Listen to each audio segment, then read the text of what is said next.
Banyak orang-orang awam yang main dokter-dokteran, apalagi dia bisa menjadi sebagai influencer. Nah, ini yang berbahaya. Jadi banyak istilah-istilah ngawur yang dia ucapkan atau dia paparkan itu secara meyakinkan. Seperti contohnya gula gurih. Jadi menurut dia itu ada gula manis, ada gula gurih. Padahal itu ngawur banget. Mana ada gula gurih? Semua gula itu pasti rasanya manis. Yang gurih itu adalah garam, MSG, monosodium glutamat, itu baru rasanya gurih. Kalau tepung-tepungan itu bukan gurih, ya, dia termasuk karbohidrat. Jadi itu istilah yang ngawur, jangan diikuti. Kemudian juga ada istilah kolesterol nasi. Waduh, itu saya baru dengar. Kacau banget ini ya. Ada dua jenis kolesterol. Kolesterol lemak sama kolesterol nasi. Itu ngawur banget ya.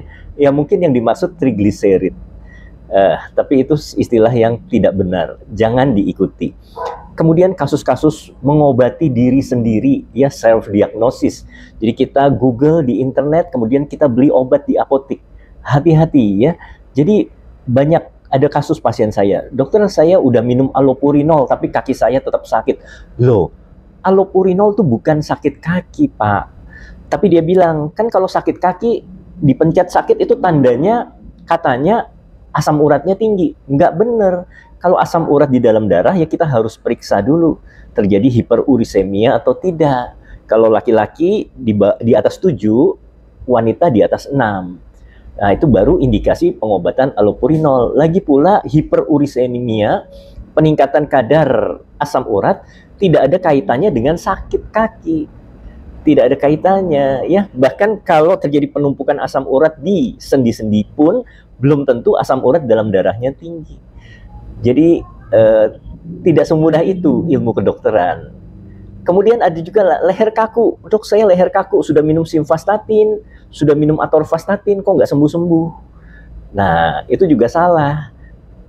Tidak selalu gejala dari leher kaku itu peningkatan asam urat. Bisa juga karena ototnya kaku, tension headache, bisa juga.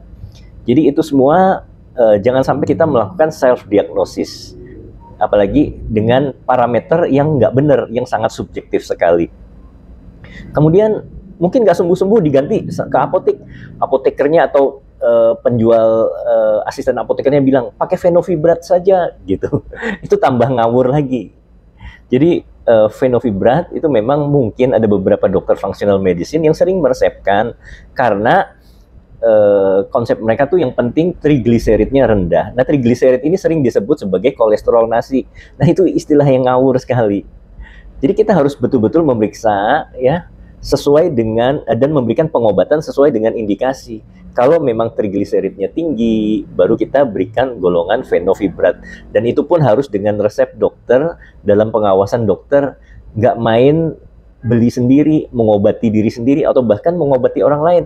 Nih, kamu kalau sakit pegel-pegel minum Fenovibrat, itu ngawur banget ya. Jadi harus hati-hati, apalagi terjadi interaksi. Kalau misalnya kita minum atorvastatin, simvastatin dengan Fenovibrat, apalagi dengan amlodipin, itu bisa menyebabkan rhabdomyolisis, kerusakan pada otot gitu ya. Jadi hati-hati, harap hati-hati. Semua pengobatan medis itu harus pertama sesuai dengan indikasi. Yang kedua, harus dengan resep dokter. Kita nggak boleh mengobati diri sendiri, ya. Jangan bikin teori sendiri yang ngawur. Jangan dari Google, kemudian kita beli sendiri obat di apotek, atau online, atau di pasar pramuka, itu tidak boleh. Demikian saran saya, semoga kita semua paham. Tolong bantu share video ini supaya jangan ada lagi orang-orang yang self-diagnosis dan mengobati diri sendiri, sehingga nantinya akan merugikan kesehatannya sendiri.